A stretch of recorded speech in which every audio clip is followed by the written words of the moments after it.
Tá? Bom dia! Bom dia! Saudações tricolores, Laís, pela grande vitória do Fluminense essa semana, campeão da Taça Guanabara em cima do Flamengo. A festa foi linda, a chegada do Marcelo, grande ídolo do Real Madrid, que agora escolheu vestir a camisa tricolor por amor a esse clube maior do Rio de Janeiro. Depois do Vasco. Final do Campeonato Carioca vai ser Fluminense e Vasco. Tô apostando, o Flamengo não passa para semifinal não. Ontem a torcida do Fluminense gritando "Ah, Vitor Pereira", em homenagem ao grande técnico do Flamengo. A sogra dele tá ficando doente de novo, só pode. Mas é isso aí. Bom dia, só tava esperando vocês chegarem para começar a aula. Tudo bem? Tudo bem. Mas comemorações tricolores à parte, né? Na semana passada a gente estava conversando sobre as formas e formalidades testamentárias, conversamos sobre o testamento público, sobre o testamento cerrado. Hoje a gente vai continuar falando sobre a outra forma ordinária, que é o testamento particular. Vamos falar sobre as formas especiais, marítimo, aeronáutico e militar. E vamos passar a falar sobre o conteúdo das disposições testamentárias. Eu só estava esperando você chegar. Eu perguntei, Stephanie, você vai estar bem para chegar amanhã? O que eu te falei? Eu perguntei. Pode vir. Lavínia assumiu seu lugar aí agora, mas eu preciso de você, minha monitora. Tudo bem? Então, vamos falar um pouco sobre o testamento particular e ver quais são as formalidades, as vantagens e as desvantagens do testamento particular. Tá? Então, o testamento particular é também conhecido como hológrafo. Aí a gente fica se perguntando por que é um nome tão difícil, né? Mas hológrafo significa manuscrito, resumidamente. O testamento particular que pode ser feito ou, como o próprio nome já diz, de forma manuscrita. Eu posso escrever de próprio punho o testamento particular, eu posso fazer no computador, mas não basta fazer no computador, eu tenho que imprimir e assinar. Tudo bem? Não basta imprimir e assinar, por si só não serve como testamento. Eu preciso da presença de testemunhas, como em qualquer outro testamento. Mas, na semana passada a gente conversou que para o testamento público e para o testamento cerrado eu preciso de 2 testemunhas, no testamento particular eu preciso de, no mínimo, 3 testemunhas. Tudo bem? Então, PC, você que fez seu testamento particular na presença de 2 testemunhas, você precisaria de uma terceira. Já que a pessoa que recebeu não conta como testemunha, né? Não é que não conte como testemunha, mas a lei exige que todas as testemunhas estejam presentes ao mesmo tempo, no momento de leitura e assinatura do testamento. A questão toda é essa. A lei exige, a gente conversou sobre isso na semana passada, vamos falar sobre isso agora, a ideia da unicidade do ato testamentário. O que significa? Todo mundo tem que estar presente ao mesmo tempo durante todo o processo de fazer o testamento para assegurar o máximo possível que se trata de uma manifestação de uma vontade rígida, idônea, livre, sem coação, sem pressão, etc. Então todo mundo tem que estar presente ao tempo todo. As 3 testemunhas, né, tem que estar presentes o tempo todo.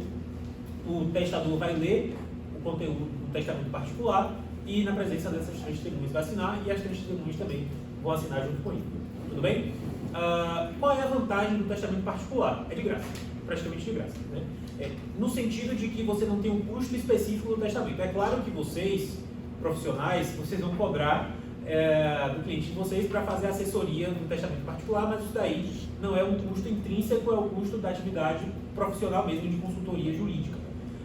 Mas em termos de custo do testamento em si, tem a vantagem de que, ao contrário da escritura pública do testamento público e do auto de aprovação do testamento cerrado, você tem custas de cartório nessas 2 outras modalidades. Nessa modalidade aqui, você por si só não tem custo nenhum, o que é excelente para quem não quer gastar dinheiro. E também você não tem um trabalho, um transtorno de ter que ir até o cartório, embora hoje em dia você nem precise mais ir ao cartório. A gente conversou semana passada sobre a possibilidade de fazer o testamento público pelo meio eletrônico, mas se você não quer ter esse inconveniente, você pode fazer da sua própria casa o testamento particular na presença das 3 testemunhas. Repito, aqui se aplicam aquelas mesmas regras que a gente conversou semana passada sobre os testemunhos do testamento público e do testamento particular. Algumas pessoas que não podem ser testemunhas, né? Tem que ter cuidado de colocar como testemunha alguém que não é amigo próximo, alguém que não é parente de alguém que está sendo beneficiado do testamento, sob pena de acabar gerando uma invalidade da disposição. Foi justamente aí que eu queria perguntar. A testemunha não pode ser pessoas que tenham relações íntimas com os legatários, né? Mas, por exemplo, pode ser 3 pessoas da mesma família, pai, mãe e filha. São meus amigos daqui de Barreiras, não tem nada a ver com as pessoas que vão receber. Pode ser essas 3 pessoas? Nada impede, repito. Podem ser 3 pessoas da minha família, desde que maior de 16 anos, E que não sejam né? amigas. E que não tenham um vínculo próximo, ou de parentesco, vínculo conjugal, de união estável, ou de amizade íntima com alguém que vai ser beneficiado no testamento, porque aí incide aquela proibição do artigo 228 do Código Civil, que coloca esses requisitos para ser testemunha. Tudo bem?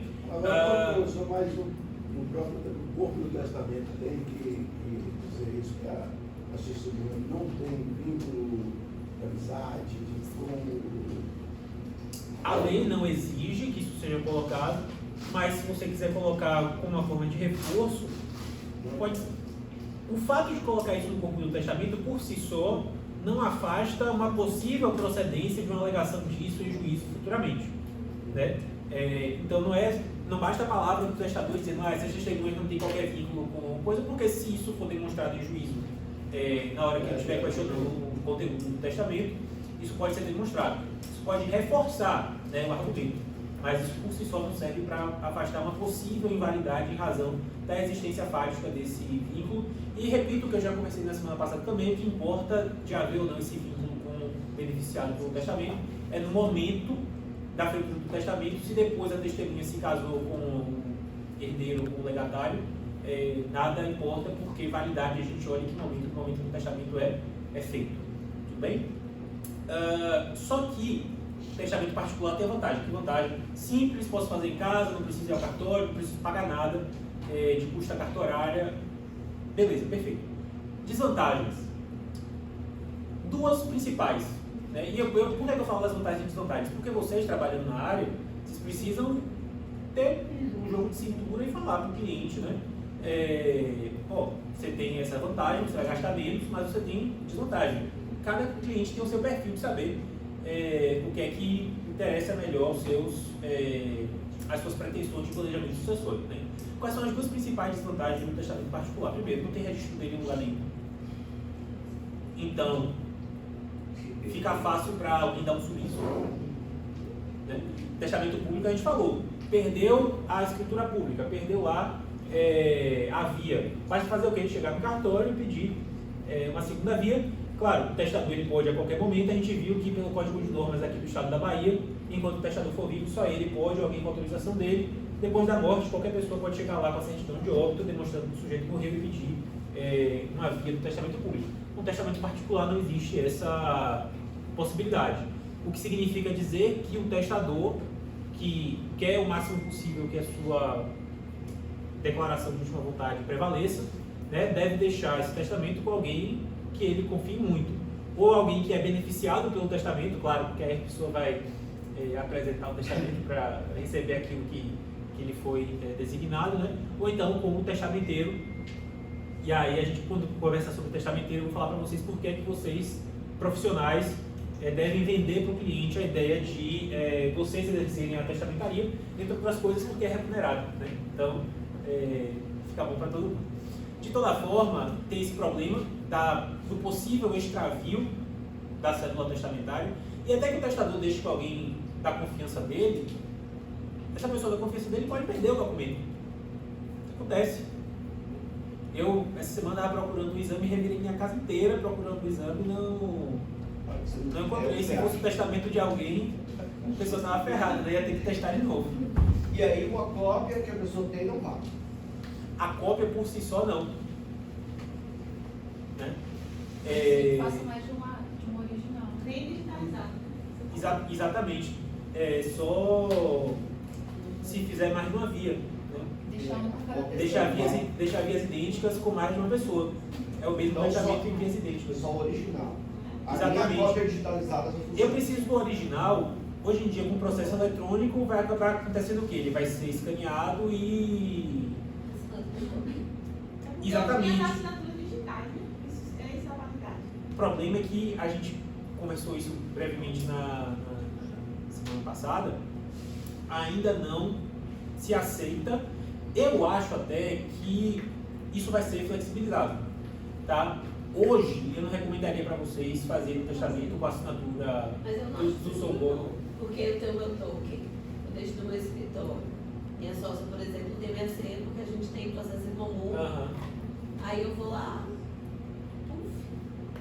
Ela supostamente pode passar essa senha para o terceiro sem querer, faz um testamento e acabou com a minha assinatura eletrônica. Tem esse problema, que é algo que precisa ser resolvido. Em tese, a assinatura eletrônica é Transferido. intransferível, né? É. Mas tem esse problema. E tem um problema de as formalidades testamentárias não foram pensadas nesse contexto que a gente vive hoje de assinatura eletrônica. Lembrando até que a assinatura eletrônica se popularizou mesmo por causa da pandemia. Tanto é que quando a gente mudou da presencialidade para tudo remoto, ficou uma confusão, a gente sem saber como que ia E também a segurança do processo Assinar. de assinatura, né? Foi só no meio da pandemia, assim, que surgiu a ideia de assinar tudo pelo Sogov. E a gente começou a assinar pelo Sogov. A gente assina tudo pelo Sogov. Mas coisa de 3 anos atrás, a realidade era outra. Era um cenário de insegurança ainda. Mas por que eu estou falando isso? A lei não foi pensada para assinatura eletrônica. Não foi. Se isso chegar ao judiciário, um testamento assinado com o Sogov, por exemplo, isso pode ser questionado, isso deve ser questionado, isso vai ser questionado. E a gente vai conversar em instantes que o judiciário tende a flexibilizar as formalidades testamentárias e o próprio STJ tem um julgado reconhecendo a validade da assinatura eletrônica para a prática dos atos da vida civil, como obviamente deveria reconhecer, mas nada assegura que vai ser um testamento que vai ser registrado e cumprido, né, em razão disso. Então, por enquanto a gente não tem uma visão clara de que esse testamento vai ser reconhecido, chancelado judicialmente, eu não recomendo fazer porque você tende a perder uma manifestação de boa vontade. Né? Acho certo o testamento ser apenas escrito, impresso ou assinado manualmente? Não, acho que deveria ter o testamento pela via eletrônica. Acho um anacronismo a gente ficar preso ao papel no testamento. A gente pode fazer uma transação de milhões pelo celular, não consegue fazer um testamento, né? Com segurança de que o testamento vai ser cumprido. Mas a questão toda é, se vocês estão trabalhando com isso, vocês querem dar a melhor assessoria possível, eu não recomendaria hoje, nesse momento, fazer um testamento pela via eletrônica, porque a gente ainda não tem certeza se vai ser reconhecida a assinatura digital, né, pelo token, pela chave encriptada, como uma assinatura válida para fins testamentários. A gente até viu na semana passada que o próprio tem a resolução do TJBA, né, das corregedorias, autorizando a prática de atos notariais com assinatura eletrônica sem precisar do sistema do e-notariado, mas que é expresso dizendo isso não serve para testamentos. Isso não serve para testamentos. Então eu recomendaria fazer? Não, nesse momento não. Não, esse despreparo para lidar com o processo eletrônico, com essa coisa virtual, é tanto que, assim, reincidentemente a gente tem visto os cartórios exigir que você apresente o original de uma certidão que tem o QR Code. É um absurdo. Agora mesmo um processo desse, que um dos bens é lá em Goiânia, né? O inventariante sai daqui e vai a Goiânia para poder fazer o registro lá. O povo está pedindo certidão, eu mandei tudo, eu dei uma pasta com cópia de tudo. O povo está pedindo original. Para que você quer código? Difícil, né? É. É difícil, mas... É difícil, né? É difícil. Então, aí você vê, pegar um juiz com a cabeça um pouco mais anacrônica, né? O cara que passou no concurso dele lá na década de 90 e nunca mais abriu um livro desde então, e aqui existe juiz assim, você corre o risco de ter uma decisão judicial não mandando o registrar e cumprir por vício de formalidade. Né? Então eu não recomendo fazer isso. Então a primeira desvantagem é a cédula pode extraviar e tudo mais. Segunda desvantagem, para o testamento particular, ao contrário dos outros, tá? Dos outros dois testamentos, eu preciso da testemunha no ato de fazer o testamento. Para o testamento particular, eu preciso da testemunha em 2 momentos. Eu preciso no momento da feitura do testamento e preciso no momento em que o testamento é apresentado em juízo. A lei exige que, uma vez aberta a sucessão, né, morto o testador, que seja apresentado o testamento particular em juízo e que as testemunhas compareçam em juízo para confirmar a autenticidade daquele documento. Então, a questão é, a lei primeiro exige que as três testemunhas compareçam e confirmem a existência do testamento e o conteúdo dele. Mas só uma, se caso ela estiver. Bora lá, a lei exige que as três compareçam e que as três sejam concordes, ou seja, que todo mundo confirme, beleza, que é aquele testamento e tal.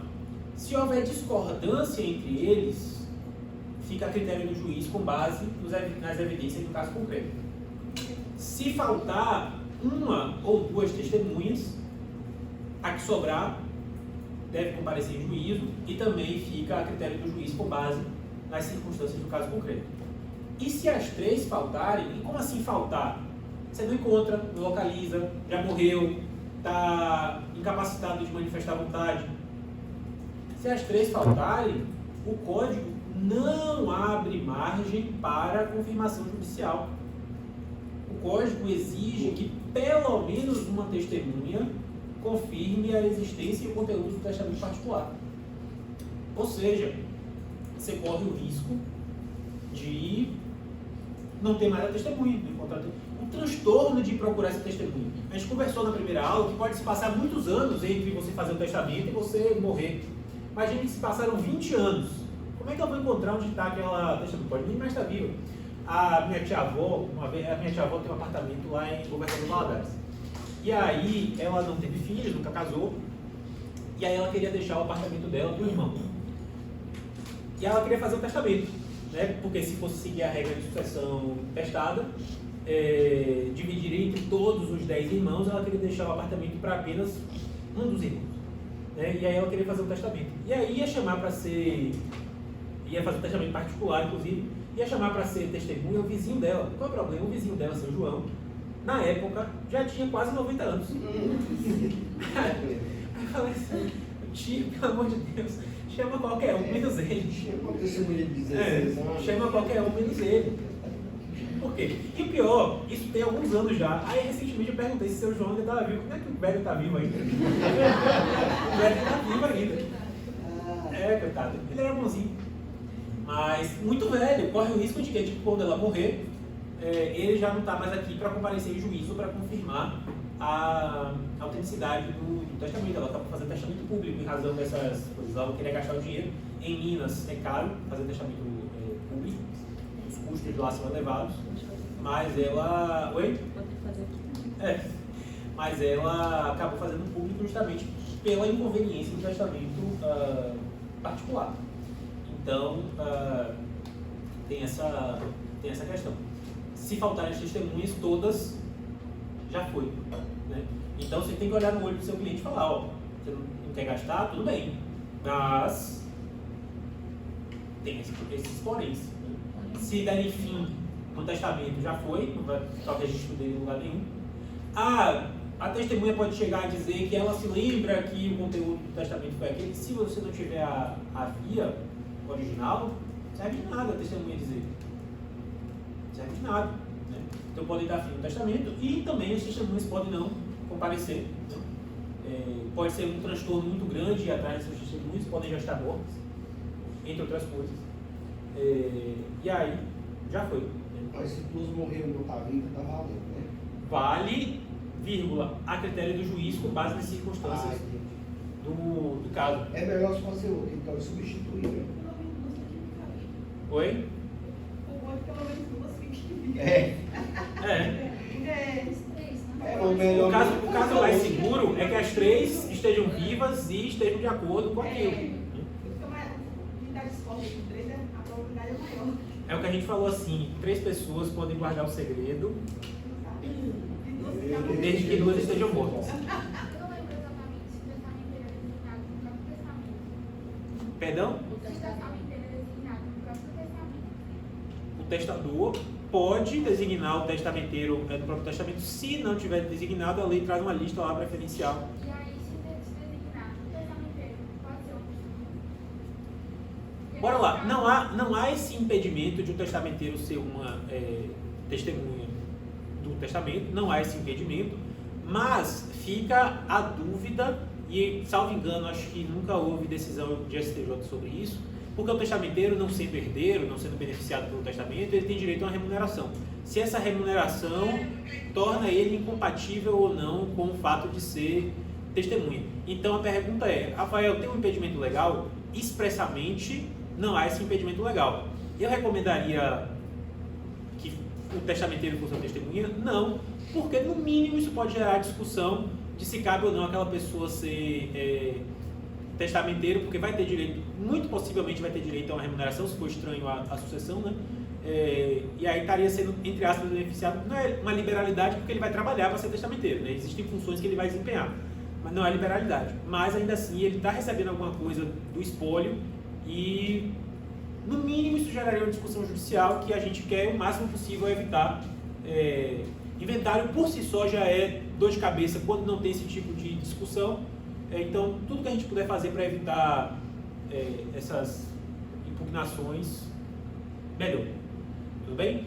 Inventário é dor de cabeça. Então, essa semana, uma aluna minha, foi minha monitora inclusive, me procurou perguntando por que ela estava atuando num caso em que os pais do morto tinham morrido, mas o inventário deles nunca tinha sido feito.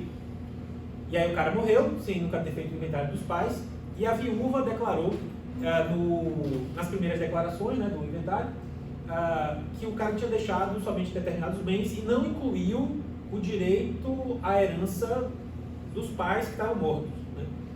E aí, os filhos do morto, que não eram filhos dessa viúva inventariante, alegaram sonegação, e pena de sonegados significa perdimento dos bens, né, não declarados. E isso é um transtorno muito grande. Eu até falei para ela, fique tranquila, não cabe sonegação de inventariante antes das últimas declarações. Não, oi? Eu comentei isso contigo. Não cabe. O advogado não conhece, aí alega. Quando chega assim, o advogado, por exemplo, que também às vezes o que acontece? A pessoa não tem controle de todos os bens, então o código ele dá uma segunda oportunidade para o inventariante anexar aqueles bens que ele talvez nem sabia que existia nas últimas declarações. Aí vem o advogado da parte contrária e chega no cliente dele e fala, olha, eles esconderam bem, sonegaram bem lá. Aí fica aquela confusão na família, como ele tivesse sonegado de fato. Porque às vezes é um desconhecimento. E eu vou lá nessa parte e falo, assim, não passou o prazo ainda. E às vezes a pessoa nem incluiu o direito à sucessão aberta em relação aos pais do morto, né? Porque nem sabe que de fato se trata de uma coisa que integra o patrimônio e que deve ser partilhado. Mas a questão é, eu apresento as primeiras declarações, mas as primeiras declarações têm esse nome, primeiras, porque elas necessariamente vão sofrer ajuste, porque existem bens que estão ali que não deveriam estar, e existem bens que deveriam estar ali e não estão.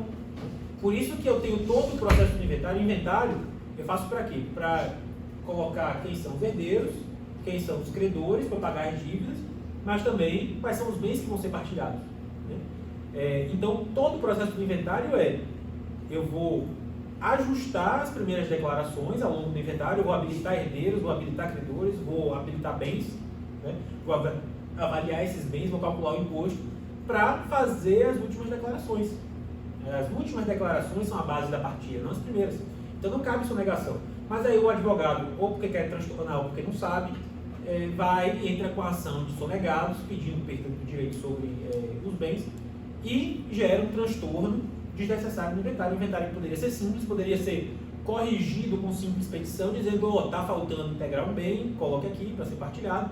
A pessoa vai e move uma ação de sonegados, que é rito ordinário, tem que ter contestação, pode ter... Não é nem isso, ele alega a sonegação. Ainda pede remoção do inventariante. Aí é um transtorno. No inventário poderia ser resolvido, uma questão do inventário poderia ser resolvida muito simples, gera todo um transtorno, e aí depois pergunta por que o inventário demora 20 anos para ser finalizado. O que é algo contrário aos interesses do próprio herdeiro. Porque se o herdeiro vai entrar com a ação de sonegados, já sabe que aquele inventário não vai se resolver rapidamente. Então, por que eu fiz toda essa conversa? tudo que você puder fazer para evitar eu tinha uma professora que gostava de chamar de filhote do inventário. Tudo que você puder fazer para evitar esses filhotes do inventário, essas discussões paralelas que são travadas desnecessariamente, né? A gente faz porque tudo isso atrasa o andamento. E se atrasa o andamento e você vai receber cota litis, ou seja, você vai receber uma fração do que for partilhado com o seu cliente, não é interessante para você que essas discussões se alonguem por vários anos. Todo mundo fala que quando foi aquele inventário que você falou semana passada? 77. Pois é. Quando é que você vai receber isso? Talvez seus netos recebam seu percentual sobre esse testamento. Tudo bem? O testamento particular pode ser em língua estrangeira. Eu falei isso na semana passada, que a cédula do testamento cerrado também pode ser em língua estrangeira. O testamento público não, apenas em português. Tudo bem? Também não pode ter rasuras nem espaço em branco. Por que não pode ter rasuras nem espaço em branco? Para evitar que alguém alegue, não, isso daqui não estava na versão original, isso aqui foi acrescentado depois. Né? E aí, que ganhou força na pandemia, tem o testamento hológrafo simplificado, que era o nome que se dava até 2020, só que isso ficava muito difícil de ser popularizado, né? Não dá para você fazer propaganda positiva de uma coisa chamada hológrafo simplificado. E aí, em 2020, ele foi rebatizado, popularizado de testamento de emergência. O testamento de emergência é um testamento particular, que pode ser feito sem a presença de testemunhas.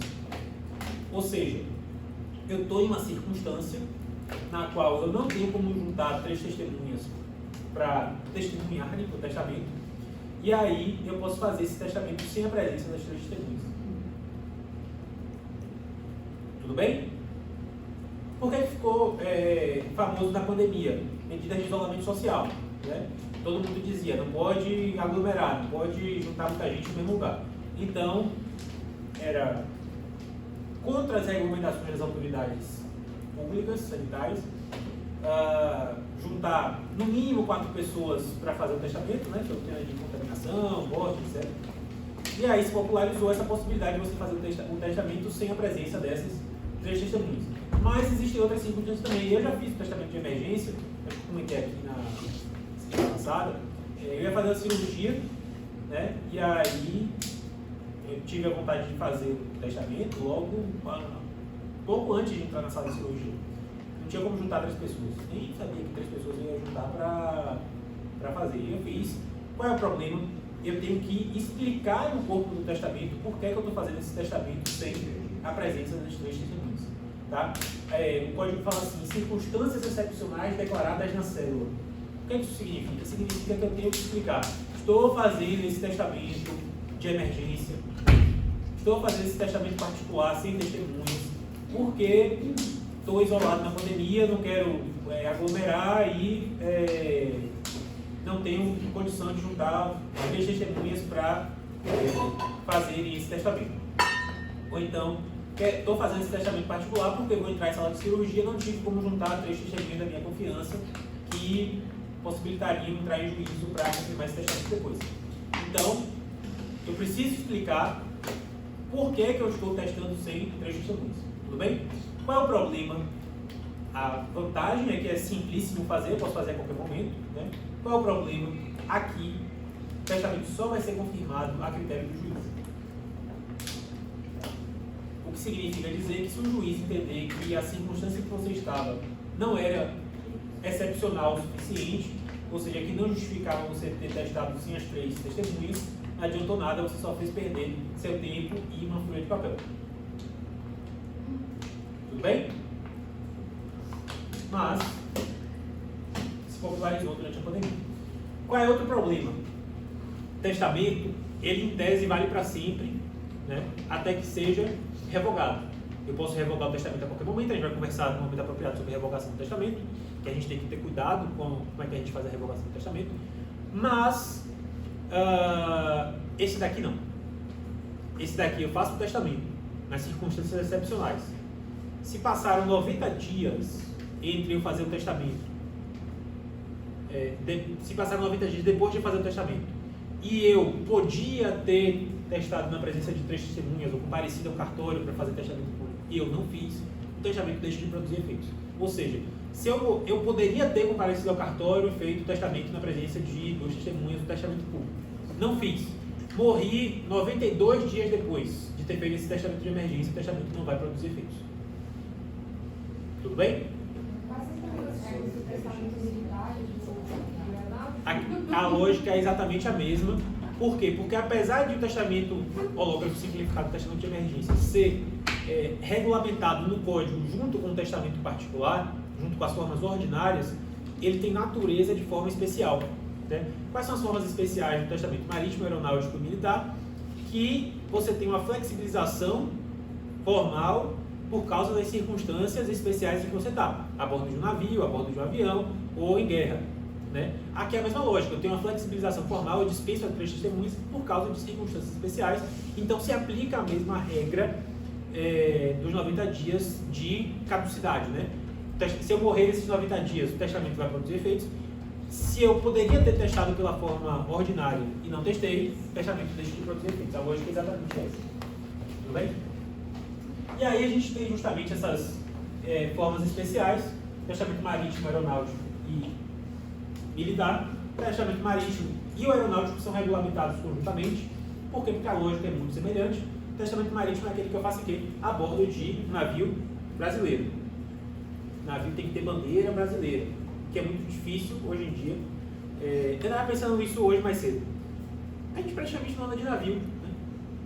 Eu estava vendo a reprise do Globo Repórter de ontem. Aí tinha uma família que morava dentro de um barco.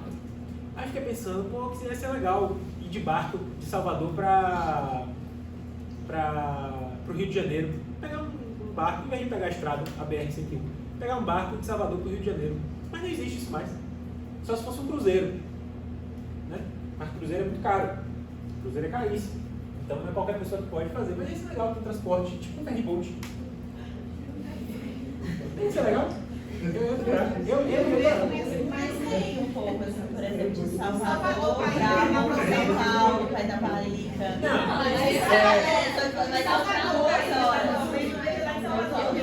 Não, mas eu queria uma viagem litoral inteira. Eu faria litoral inteiro, a bordo de um navio. Agora, vai ter o cruzeiro do Cabaré? Acho que eu vi. Acho que eu e pior que eu sou apaixonadíssimo pelo Cabaré. Eu amo o Leonardo e amo o Bruno Marrone. Amo. Geracina sabe que em aula eu cantava Bruno Marrone o tempo todo. Eu sou fã número 1. Eu comprei o ingresso para ir pro Cabaré lá no Rio. Olha que sacanagem. O show do Cabaré estava marcado, acho que para antivéspera de eu e a Gabriela virmos do Rio para Barreiras. A gente comprou, foi caro pra cacete, acho que foi R$500 que eu gastei. E R$500 um lugarzinho mais simples, né? Porque eu sou um simples professor universitário. Aí comprei um lugarzinho mais simples, R$500, nós dois. Remarcaram o show. Antes da pandemia, eles estavam tendo um lado bem formoso. Aí quando era que lá era de casa. É mesmo. Remarcaram. E aí a gente não conseguiu, remarcaram para junho, a gente já estava aqui para eles. Eu fiquei decepcionadíssimo. Ia ser em fevereiro, remarcaram para junho, fiquei decepcionadíssimo. Ainda perdi os R$500. Hã?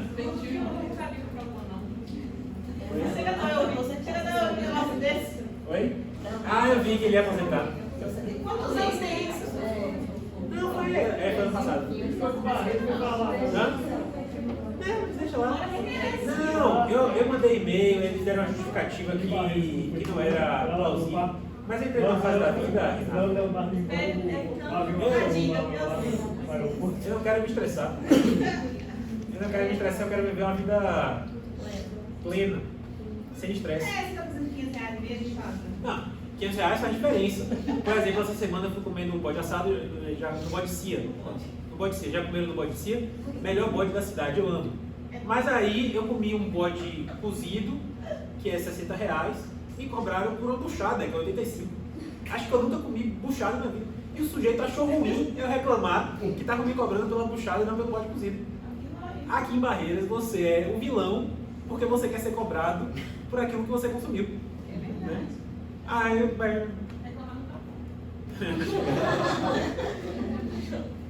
Tudo bem? Então, No testamento marítimo, eu estou a bordo de um navio, eu não preciso estar em risco de morte, tá?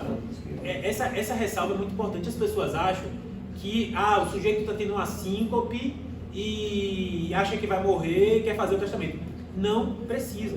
O sujeito pode estar no navio e simplesmente bater o medo nele ou vai afundar e ele pode fazer o testamento. A lei não condiciona a risco de morte. A lei condiciona a estar no navio de bandeira brasileira.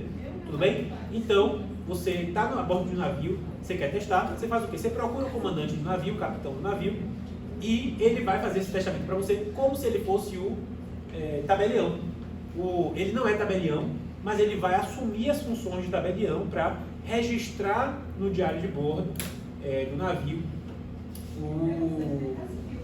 o seu testamento. Qualquer embarcação. Brasileira. Embarcação comercial. Né? Plataforma não se aplica. É uma excelente questão, mas é uma excelente questão, porque eu não sei se plataforma, por exemplo, de extração de petróleo, é isso? Eu não sei se encaixa como embarcação. Eu não sei, sinceramente. Eu não sei se tem... excelente. Eu não sei se tem capitão, se tem comandante, eu não sei. Agora, tipo, Eu acho que A plataforma fica 15 dias em água, 15 em terra. Esse período que fica em mar, tem uma equipe comandada por esse governador. Mas eu acho que o que acontece? Eu acho que essa questão do marítimo que tem um comandante, as plataformas elas não são da Marinha. Não. Elas são privadas. Eu acho que não teria um comandante. O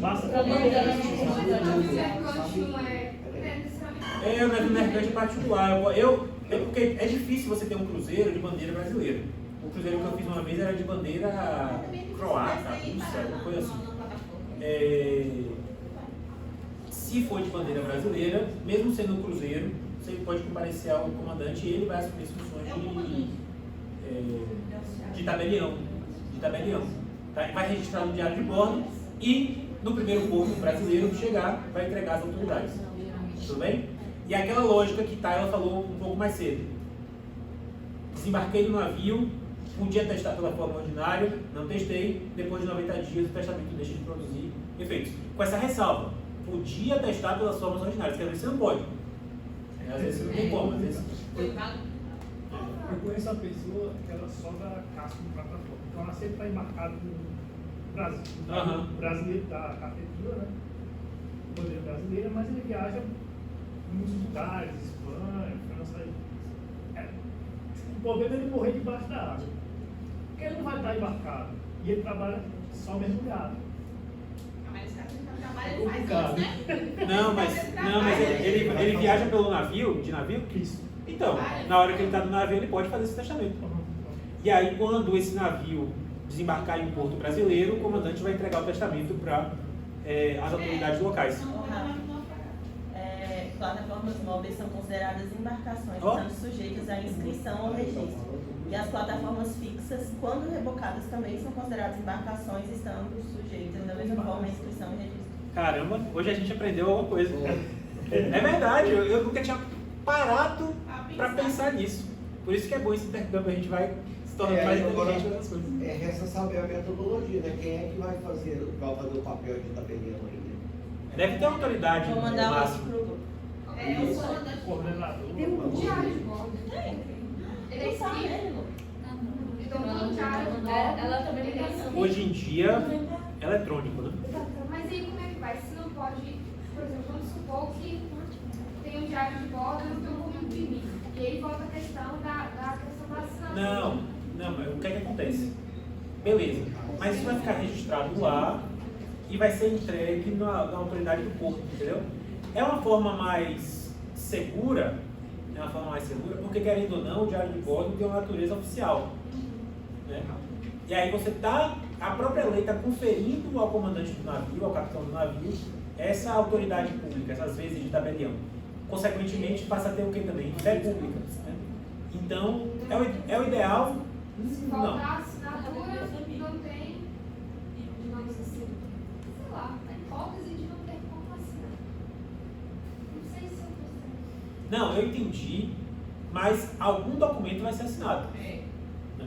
É porque isso na prática, tirando o caso do amigo do Eric, né, quase não vai acontecer. Né? Eu procurei uma vez no TJPA e no TJ São Paulo.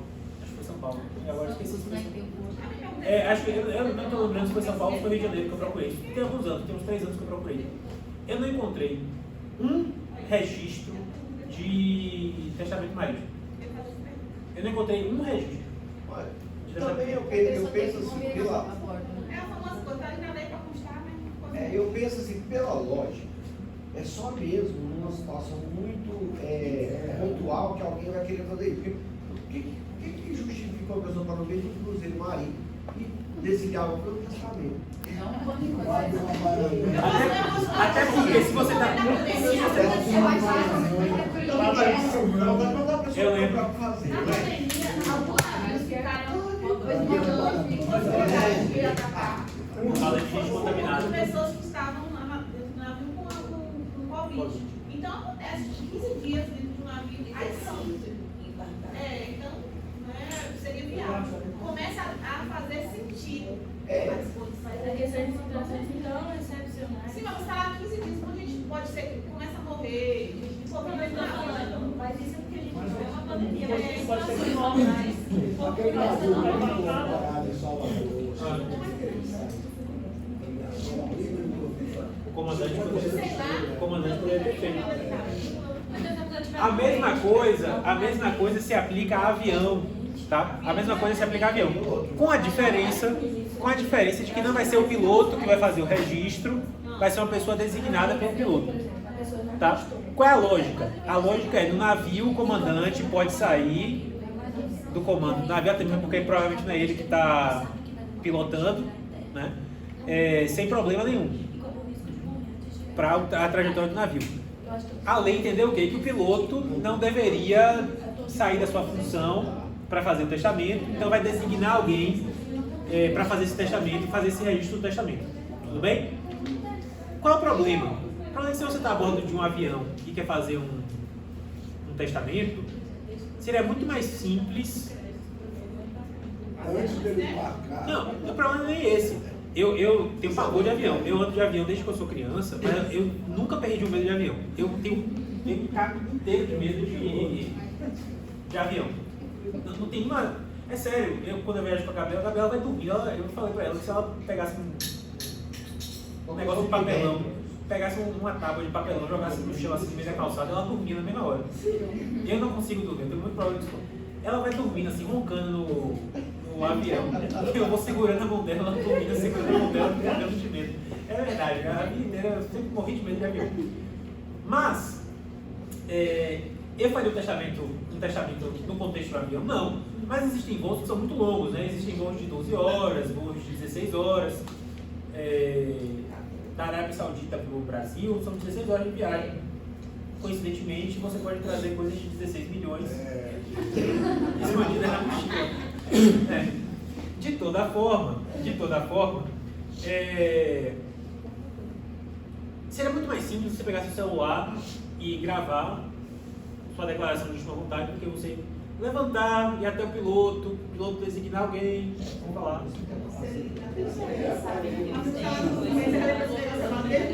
Na Austrália foi registrado um testamento feito no bloco de notas do celular nesse contexto de avião. O cidadão estava tendo um mal, nesse caso ele estava tendo um mal mesmo no avião. Ele digitou no bloco de notas, eu quero que essa seja a minha última vontade, morreu, e aquele testamento foi reconhecido como tal. Aqui no Brasil provavelmente não seria. Aqui no Brasil não seria.